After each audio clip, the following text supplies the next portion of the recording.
Frozen શોલ્ડરમાં 5 effective સ્ટિકની exercise હું તમને બતાવું છું, એ ઘરે તમે કરી શકો છો. ફર્સ્ટ એક્સરસાઇઝ સ્ટિકની મેક્સિમમ હાથ ઉપર કરવાનું છે. સેકન્ડ એક્સરસાઇઝ સાઈડમાંથી કાન સુધી ટચ હાથ કરાવવાનો છે બંને બાજુ. સરસ. થર્ડ એક્સરસાઇઝ મેક્સિમમ હાથ ઉપર જેટલી રેન્જમાં જાય છે એટલું અને સાઈડમાં રોટેશન કરાવવાનું છે.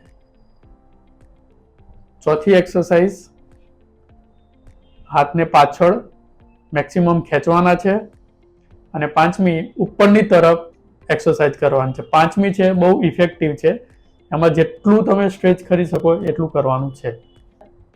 આ 5 મેઇન એક્સરસાઇઝ ઘરે દિવસમાં 3 વાર પરફોર્મ કરવાની છે. દરેકનું રિપીટેશન 10 જ વાર રાખવાનું છે. આ 5 ઇફેક્ટિવ એક્સરસાઇઝનું રિઝલ્ટ તમને 21 દિવસથી 90 દિવસની અંદર મળી જશે.